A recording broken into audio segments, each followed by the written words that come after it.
Discovered during the demolition of a garage, a collection of early auto show posters emerged from the rubble.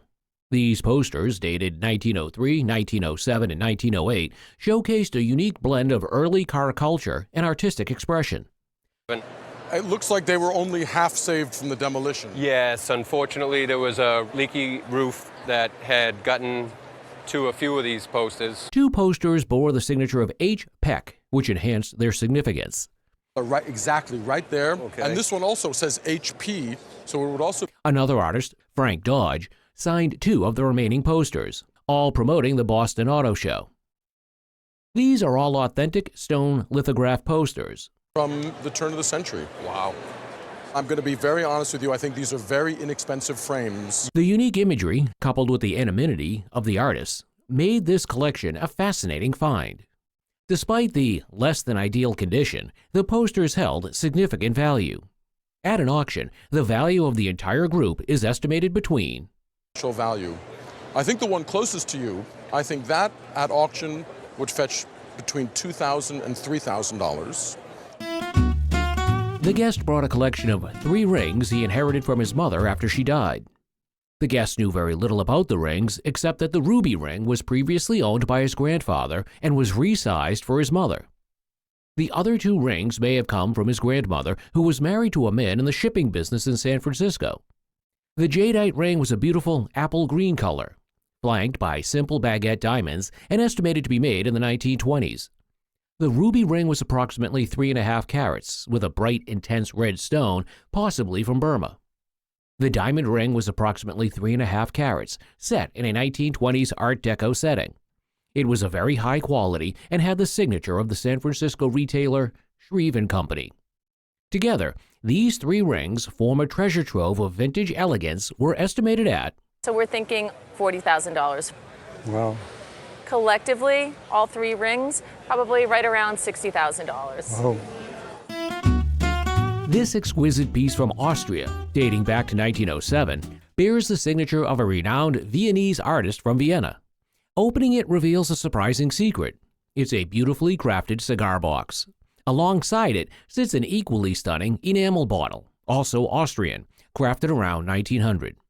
It is made of silver gilt and enamel, a testament to the skilled craftsmanship of the era. Together, these pieces encapsulate the elegance and craftsmanship of early 20th century Vienna. All these make them both valuable and captivating pieces of history. Its auctioned value is $4,800 to $6,200. This porcelain figure, a Madonna and a child, is elegantly portrayed in pure white. The guest inherited this treasure from their uncle, and its legacy is now woven into their life for nearly 3 years. It's an exceptional quality piece resembling the Chinese Blanc de Chine style. Symbols on the back of it. First of all, let's look at the quality of it. For something that's white porcelain, all over white porcelain, not... However, it's made in Germany, specifically by Meissen. The figure's intricate modeling, despite being uncolored, is highly detailed.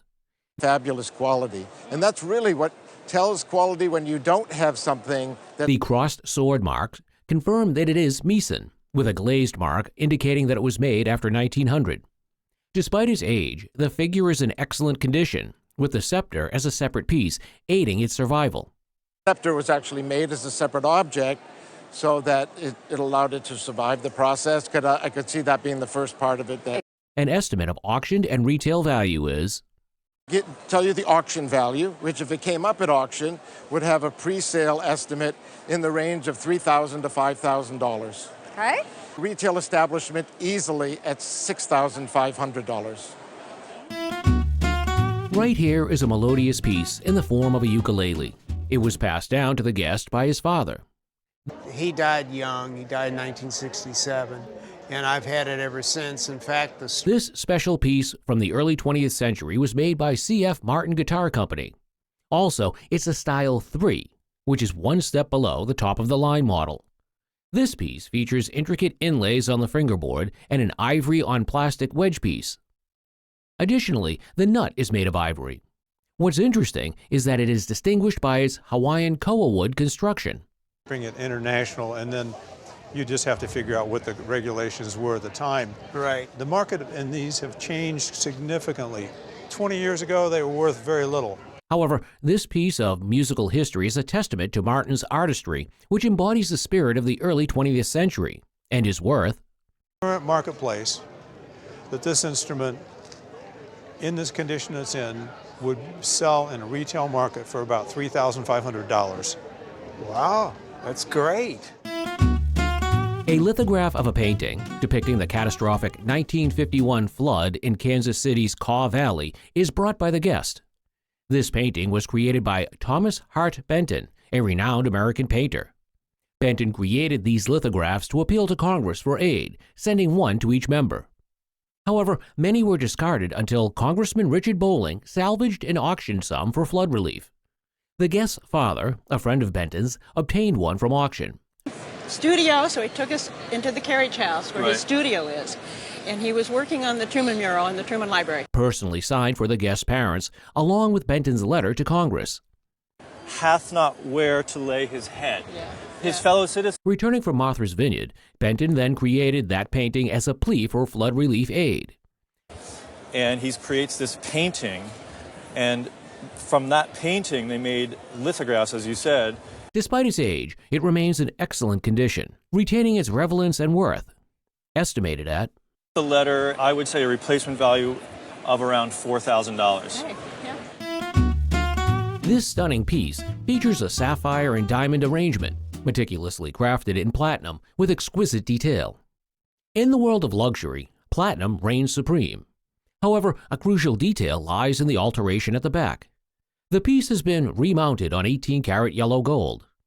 But you should always look at the back. You can see that the back here has been changed. This change significantly impacts its value, halving its original worth. Despite its exquisite front, this alteration affects its overall appraisal. The estimated value now will be It devalues the piece by half. A seemingly unremarkable cloth-bound book arrives at the show. In the 1950s, the owner's husband, a frequent auction attendee, acquired this book. It's a truly marvelous little book with a charming frontispiece, depicting young ladies engaged in what appears to be a maypole dance. A closer look unveils a more intriguing scene.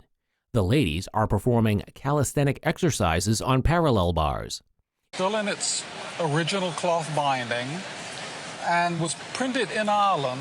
It's a rare 19th century Irish edition printed and published in Ireland. Interestingly, Dublin-printed Irish books were reprints of English works. This, however, is an original Irish publication promoting a gymnastics school run by Mrs. Bougeot. The appraiser reveals the estimated value around About a $1,500 book. So her husband was like a Warren Buffett of the book buying world. I Right, think he did right. very well for you. He would really be thrilled about that. a pair of unassuming objects arrive at the Roadshow, presented by a guest who found them at a Beijing flea market. Dating from the late 19th to early 20th century, the objects are intricately carved walnut shells. Spinning dragon designs adorn the shells, each a masterpiece of meticulous carving. Too difficult a material to work with. Is the nut actually still inside? They've removed it from one side. Surprisingly, the walnut itself is hollow, not by splitting the shell, but by carefully creating a slot for removal. Slot in one side and then worked it out. Oh my gosh. Yeah. Amazing. The appraiser acknowledges the inflated prices for genuine items in Beijing, highlighting the guest's stroke of luck in acquiring these authentic pieces. At auction, this phenomenal pair would be estimated between Well, I'd imagine these would sell at auction for probably $1,000 a piece. Oh my. Yeah. I had no idea. $1,000 a piece. Yep. Our guest's grandparents were missionaries in Korea from 1890 to 1908, and the item, a Korean matchlock gun, was purchased by his grandfather from a Korean tiger hunter. The gun is a rare find, as matchlock guns are uncommon, and the appraiser has only I've only seen guns like this in books. Really? I've never actually seen one in person. Interesting. matchlock guns like this one were used before the fall of the Korean dynasty around 1911, during the Japanese occupation. The gun features a hardwood stock, a handmade barrel, and a mechanism that used a cord soaked in saltpeter to ignite this gunpowder. This type of gun was practical and effective, likely explaining why the design persisted. The gun is estimated to be from the 19th or even 18th century. At auction, this Korean gun could fetch between, Say conservatively at auction, the estimate would be like $3,000 to $5,000 on this gun. Presented on the show is a Whiting Sterling Silver trophy. This piece represents a tradition of excellence and achievement. Crafted by the renowned Whiting Manufacturing Company, this trophy embodies the elegance and prestige associated with sterling silver craftsmanship. Yes. I know that it was a trophy from the Westminster Kennel Club from 1883, and that's really all I know about it. Also, the trophy's design is characterized by intricate details. The mark for Whiting, which is a company, American company, started in 1840 and then purchased by Gorham in 1926. Owning a piece such as this is not just possessing a trophy, it is holding a piece of history and a symbol of excellence that transcends time. However, this trophy represents the pinnacle of success and the celebration of hard work, and it is valued at, I think in today's market, you easily could be $2,500 as a retail price. Thank you. That's awesome. Our guest acquired the item, a Chinese Cloisonne moon flask, from her uncle, who served in China before it became communist. This flask features colorful flowers in a Cloisonne technique with that has been polished down within wire separators, which is what cloisonne is. And it's been embellished by these marvelous kind of gilt bronze, fantastic animals. The shape of the flask resembles a moon, and it is adorned with a key fret pattern. The basic idea here is that this is a beautiful object meant to convey color into whatever the setting would be. And that's the purpose of this. And then Despite its age, circa 1800, the flask lacks a mark indicating its maker or error precisely. The item's flaw, a slight indentation in the center, and worn-off gilding impact its value. Despite these issues, the flask is valued at, well, you might like to know it's worth about $5,000 to $8,000 at auction. Wow. This flask with a potential for a higher value if it were in better condition. Our guest jewelry pieces were gifted by their great-grandfather to their great-grandmother, with the guest receiving them.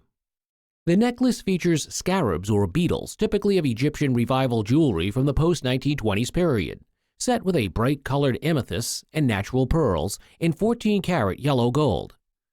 The pin, with a long design and a heart-shaped amethyst, likely dates from wing design, and again you have a heart-shaped amethyst. This is probably earlier. So I could put this at 1890 through the early. Completing the set are briolette faceted amethyst earrings. The earrings are valued at around, on the earrings, we're looking at around $300. the large pin at approximately, Large pin, I would say you're right around $1,000 at auction. and the necklace could fetch at. Now, the necklace at auction, I would put it in at $1,800 to $2,500. Oh my goodness. These valuations offer a sense of vindication for the guest, showcasing the value and beauty of their inherited jewelry pieces. Today's feature is something most antique dealers are not used to, because we delve into a religious path today.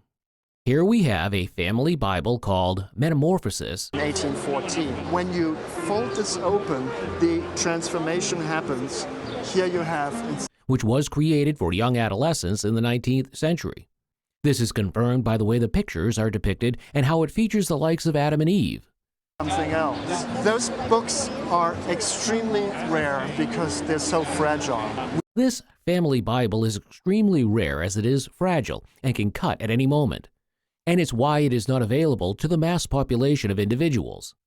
Because of this, and due to its valuation by religious antique lovers, this item is worth a hefty value of, We are probably looking at $3,000 to $4,000 for this pamphlet. My goodness. a hidden gem. This doll was found stored away in the guest's family's house. Children actually did play with. It's not just a little art form, it's a child's toy. It had been there for at least 40 years without her knowledge. This is a very unique and interesting doll. Two heads are better than one. With this doll, it's like two faces are better than one. Switch her around from the unhappy to the happy side. And it's called a character doll. It is a character doll, a popular children's toy. It was made in Germany around 1905. They were very popular at that time, up until the early 1920s when they went out of favor. It comes with its beautiful original clothing. The eyes on this doll are unique. Clothes, there's glass eyes on the one side, and there were painted eyes on the other side. It was produced by the company Hertel and Schwab and Company in Germany. This was a porcelain factory where dolls were made for other companies.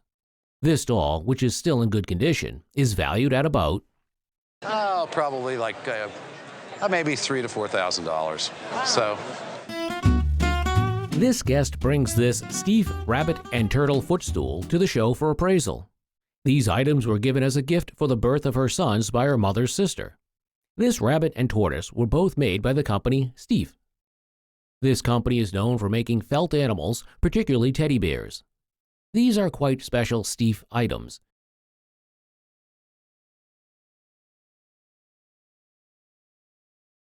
The rabbit dates to around the 1930s, and these glass eyes were used on Steve toys around that time. Background on the item. You take a look at these wonderful glass eyes, and in the 1930s is when Steve did use these eyes. Wow. And I love the ears also show marks where buttons were previously attached. Would have been. A lot of the buttons were taken out because these were played with. These were toys. The head is jointed, and there is a squeaker. The head is jointed, and there's a squeaker on the inside. The tortoise is a nice, oversized piece. It dates to around the late 1940s or early 1950s. It was made to serve as a footstool. The tail has unfortunately been detached from the body. The stuffing of the tail is what's called Excelsior. What is called Excelsior. And this is the stuffing that most of the Steiff animals from the turn of the century through today, they're still using Excelsior in a number. Both items are in decent condition. They are valued at about. I know people that would pay up to $3,500 to $4,000. What? In 2013, the value dropped to between $1,000 and $1,600. What do you think the value will be in today's market? Let me know in the comments. This delightful pottery pig is not just a piece of art, it's a whimsical testament to craftsmanship and charm. This piece was brought by the guest at a Salvation Army store in Sacramento for $10. This pig is made by the Scottish company Wemyss. Originally based in Scotland, the company moved to England in the 1930s. This piece dates to around 1930s, as the mark on the lower side of the pig indicates it was made around that period and retailed in London. Wemyss pottery was originally painted in different colors and patterns. These patterns usually tell the tale of their origin. Different ways. A lot of them are painted with roses, which really represents England. A lot of them are painted with thistles for Scotland. They're all hand-painted and made in different sizes. This is the largest of the sizes made. This beautiful piece is valued at auction at about. I think it would be estimated at least $1,000. Okay, good. Wearing a vintage ring is like wearing a piece of art. This fancy ring was bought by the guest at an estate sale for $200. They were founded in 1892 and were around until about 1960. Made by the American luxury jewelry retailer Marcus & Company, this ring dates to around 1905. It is an 18-karat yellow gold enameled diamond and ruby ring. On the inside is a very clear signature of Marcus & Company. Here, Marcus & Company was a very prominent New York maker. They were founded in 1892. The ring is Indian-inspired, having a Mughal design. Burmese rubies couldn't be exported, so there was a hold on them. Therefore, there aren't very many of them on the marketplace today. It dates to the Art Nouveau period, a period inspired by nature. The center stone is a unique ruby. They were enamel masters. They're beautiful, very bright diamonds, really used as accent stones. Also common for Marcus & Co. for the day. Pinkier, saturated rubies, like this, are more often from Burma, meaning the ruby is most likely Burmese. Historically, there was an embargo on items between Burma and the rest of the world, so very few of these items are in the marketplace today. The use of green enamel work and beautiful bright diamonds are characteristics of Marcus & Company. This is indeed a beautiful piece of jewelry. It is valued at about. I would say at auction today, it would be worth between $7,000 and $10,000. Whoa, no way. In 2021, its value rose to between $8,000 and $25,000. What do you think it will be worth today? Let me know in the comments. A lamp like no other. This uniquely designed lamp has been in the guest's family for many years. No one wanted it, so she took it for herself. No one wanted it anymore. People aren't really into snake motifs so much, and it had to fit into the right place. So This work of art was made by the artist Edgar Brandt. He did all kinds of architectural works, ranging from doors to radiator grills and fences. This is one of the lamps he made. The lamp was available in two sizes, this size and a table size. This glass shade also varied, as some were made with an alabaster shade. This lampstand is made of bronze and by Brandt, while the glass shade was made by the Daum Glass Factory. This piece is from the Art Deco period, dating to around 1925. Has some problems here with this green. Bronze is mainly copper, so when it deteriorates, it turns its green. It's the reason the Statue of Liberty is green. This is one of his most famous pieces. It is titled La Tentation, meaning the temptation. The snake coming out of the basket provides an Egyptian influence on this piece. There's this wild snake coming out of a basket down there. Right. The 1920s is when Howard Carter found King Tut's tomb. Right. So there was a tremendous amount of interest in There are some condition issues on the lamp. This slightly affects its value. lots of reproductions. So it's nice that the one you have is a real one. all right, that's the good part, right? That is the good part. In this state, it is valued at about Talking about $35,000 to $45,000. No kidding. Wow.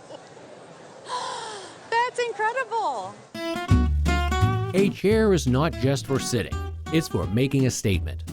This guest brings a chair that has been in his family for over 100 years. It belonged to his grandfather, who purchased it in Europe in the 1800s. This chair was made in Venice around the second quarter of the 19th century, between 1825 and 1850. It is a beautifully designed man-made treasure. The figures on the front are known as caryatid figures. Part of a building. Well, she's holding up the front of this chair and doing a pretty good job with her wings that are coming out and her hoof feet. And Turning the chair reveals the lovely griffin face. It has some wear on it, as it has been put against a wall and scratched. There are also some lovely scroll designs, a characteristic of its Italian origin. the whole piece is carved wood, probably a lighter pine, which would be easy to carve, and then it is gessoed. The base of the chair is made of wood. One major indication. It's early 19th century because there's some pins, which is part of the construction that holds it together. And you can see it through the gilding here and then on the other section of the leg as well. That this is an early 19th century piece is the construction model. It was made by Pin Construction. The whole piece is made of carved wood, probably a lighter pine, which is easy to carve. It was then gessoed before being gilded. Aside from some minor condition issues, the chair is in good condition. Pin Construction. Now the whole piece is carved wood, probably a lighter pine. It has an early French mohair upholstery done probably in the 1860s in Paris. There are Napoleonic decorations to it, all wool. This is why it is still in good condition, as wool mohair doesn't wear easily. At auction, it is valued at about with the right decorator, he or she would be able to charge in the $10,000 range for a piece like this. Wow. I love this chair. Yeah. A tea cozy, a cloth covering used to keep tea warm, is what this episode is about. Our guest bought this tea cozy from an antique store. The piece, from the eastern side of the Great Lakes, was likely made between the late 1800s and early 1900s. There are thistles all over it, Scottish thistles. And these have become known as Indian whimsies. This cozy has a unique design on it, which include a type of beadwork. The most spectacular piece of beadwork from the Great Lakes I have ever seen in my life. Interestingly, this cozy was created in a style tailored to appeal to European tastes. Of beadwork from the Great Lakes I have ever seen in my life. I mean, this is just over the top. And the fact that it's a European form, they knew who their market. To wrap up, the quality craftsmanship and attention to detail of this piece make it aesthetically pleasing and valued. And $65? Are you kidding me? Well, it's worth about $2,000. Wow. Today's item is a special item, and not just because it is perfectly carved, but because it represents a historic event known as the Voyage of the Challenger. 15 years ago, there's a factory in England that makes these turtle shells and sells them openly as reproductions. This voyage took place from 1872 till 1876, and it was the first oceanographic expedition which took place over 100 years ago. This carved turtle was made to depict the historical event, and so we can see it does with the engravings on the carved turtle. Since this is a piece of oceanographic history, this carved turtle auctions at This is worth in the region of $150. Okay, it's like a matching pair. This Viennese watch is a masterpiece of precision and elegance. Because as you can see, it's a hexagram, you know, a six-pointed star watch. Crafted by the renowned watchmaker Herman Bohm, this timepiece is a testament to meticulous craftsmanship and timeless design. Fantastic watch collector. They decided to auction it off. A dealer bought it, a very prominent dealer. This piece is characterized by its exquisite details and luxurious materials. Also, the watch is rock crystal, and its inside is made of enamel. Additionally, the pendant features an inscription, HB, showcasing Bohm's attention to detail and design. Clearly, this piece is a symbol of luxury and refinement, adding to its intrigue of how much would a smart purchase bring at auction. I think that it's something I'll keep. Oh, I think you will. You could spend perhaps $2,500 to $3,000 trying to replace this watch. I think you did really well. Two absolutely different objects, a skateboard and a vase, are presented today. The vase is an inheritance, while the skateboard was acquired. A Wedgwood-made vase, it is evident in the high-quality ceramic used to craft it. The figures on the vase are undraped and tell the time of its craftsmanship. It's a classic, and we know it's slightly earlier than later because the figures are undraped. The skateboard, adorned with a classic design of skateboard art, was made by the most famous skateboard company. By the most famous firm, Powell & Peralta, Mike McGill. These two different pieces, each with its own allure and historical significance, would each fetch a price of $600 to $800. So the prices have dipped a bit. But if I'm looking at this, at £20 30 years ago, it's been a pretty good investment. Our guest presented an unusual book, which was inherited from his great-aunt, mother's sister. And you inherited some of her books? I did, quite a number of them, and this is probably one of the oldest ones. Edna Ferber, an American novelist and short story writer. This book contains the published score of a musical titled Showboat, an offshoot of her novel published in 1926. Musical, which was based on her novel published in 1926. It was a huge success as a show. Showboat was one of the most successful musicals produced on Broadway. One striking feature is a page with inscriptions by Jerome Kern, part of the production team, expressing affection for Edna Ferber in a witty manner. Also, this piece contains the famous musical titled Old Man River. Magnolia, why do I love you? Why do you love me? A sort of witty way of expressing his affection for Edna Ferber. This impressive and well-written piece, at auction, would be worth at least. And we think that a copy like this, at auction, should be estimated $3,000 to $5,000. Created to perfection, today's guest brings an item we don't usually see on the Roadshow. Called an Austrian cold-painted bronze figure. Go for a car boot sale for £1. For £1? £1, yeah. I just liked him so I did, and I thought he was a great bargain. This figurine was created to depict a stag, which is a male red deer. Well, we've got what is an Austrian cold-painted bronze figure. Perhaps what is most surprising about this figure is that, despite its size, it accurately represents the animal figure, and this tells us that it was created by an expert in the craft. For the reason that it was created by experts known collectively as Birdman, and that the figure shows great attention to detail, this figure fetches the auction price of Your £1 purchase today, you're looking more like £500 to £600. Today's feature is something we're not used to because it doesn't feature a specific item.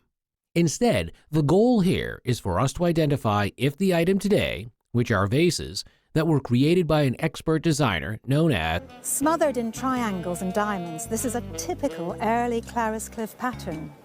But is it all that it is? Clarice Cliff. For context, Clarice was a ceramist and designer whose work was unconventional. Most of her work resembles how the vases here look, but there's a high chance these weren't created by her. Art Deco at its absolute best, striking shapes, daring patterns. But did Clarice... We can see the unique design and attention to detail on the items. Despite this, do you think this was created by her? And how much do you think it would be worth in today's market? Perhaps one of the greatest misconceptions about World War II was that prisoners were always maltreated. Even though that might have been true to an extent, today's item tells a different story. Called a German prisoner of war toy, this toy horse was created by prisoners of war at a time when most would think that because of their horrible experiences, they would be crazy. It's to be said that, of course, during a war, you're always told, oh, well, they're the enemy. You know, Perhaps what's most surprising is that the toy was created as a gift to the guest's father in preparation for the birth of the guest. Throughout his life, he was a person greatly interested in people and more concerned with the person than the political. If there was ever a situation of an item created for pure love and adoration, it would be this toy horse. Since it represents love, admiration, and was created by people one would least expect, this horse auctions at a price of what it should look like, and they recreated it for you. Value, I mean, it's not going to be a huge amount because of condition. I'd put it at perhaps 60 to 80 pounds. Exhibited on the show today is a vibrant painting passed down to our guest from his mother. This painting is one of the works of Dwight Tyrone, a highly talented American landscape painter of the late 19th and early 20th centuries. Liked his work so much, he commissioned Tryon to do a series of landscapes for his home. Today, those paintings... Additionally, Tyrone had the distinction of exhibiting at the Paris Salon, a significant honor. Smith, close to his death in 1925. Now, his early work... This painting, produced in 1916, depicts a landscape scenery adorned with vegetation, featuring a striking combination of bright blue and red hues. Furthermore, it bears the title, October Morning. Remarkably well preserved, this painting, being one of the works of such a talented artist, is estimated to be worth 2008. It would probably be more in the 30,000 range. We have on the show today an elegant watch, accompanied by its original box. The watch previously belonged to the guest's father before she inherited it. This watch was crafted by the Rolex company and it says meters first before the feet. They generally did this for the European market. It is made from stainless steel. It is a submariner model, specifically dating back to 1950. Notably, this vintage item features its original dial, although the band has been replaced. A distinctive feature of this watch is the pointed guards protecting the crown. Contained within the original box are the watch's papers. It is not often that we encounter a watch like this, still accompanied by its original box. Despite the band replacement, it would still hold considerable value at auction, estimated to be around. I would tell you that this watch in the market today, $12,000 to $15,000. No way. Oh, yes, way. Today on the show, we are discussing doll houses with an appraiser. The inception of doll houses dates back to the 16th and 17th centuries. Originally, they were built in the form of cabinets, not houses. During this period, dolls in their houses were primarily collected by wealthy individuals. It wasn't until much later in the 18th century that they were made for children. Furthermore, dollhouse making became commercialized in the 19th century. We are showcasing two examples of dollhouses, the first being the Bliss dollhouse made in America. The distinguishing markers for this type of dollhouse often have this mark inscribed at the front, as seen here. Interestingly, the process of making this item involves laminating paper onto wood. The value of a piece like this at auction is estimated to be around. To find that on the retail market today, you'd probably have to pay between $2,000 and $2,500. Another example is of German origin, made by a company called Gottschalk. It was very common at the end of the 19th century. They even made chandeliers to go in the houses. Again, in the 1890s, it's hard to pinpoint because they made this same dollhouse. What makes this particular dollhouse intriguing is that it is electrified. An item like this in the auction market is valued at around It's not unusual for someone to pay up to $1,000 for one piece of doll furniture. I see. She purchased it at a thrift store for $125. Walter Lant Palmer, an American painter, was renowned for his exquisite landscapes, especially his winter scenes. His works often portray serene, snow-covered landscapes, emphasizing light and atmosphere. I knew the artist. I looked it up before I bought it, Walter Lant Palmer. Palmer excelled in capturing light and shadow on snowy landscapes, enriching his scenes with depth and realism. It's typically framed with glass to shield it from dust, moisture, and other potential environmental damage. The distinctive impasto technique, showcasing discernible brushstrokes, captures the interplay of sunlight filtering through the trees.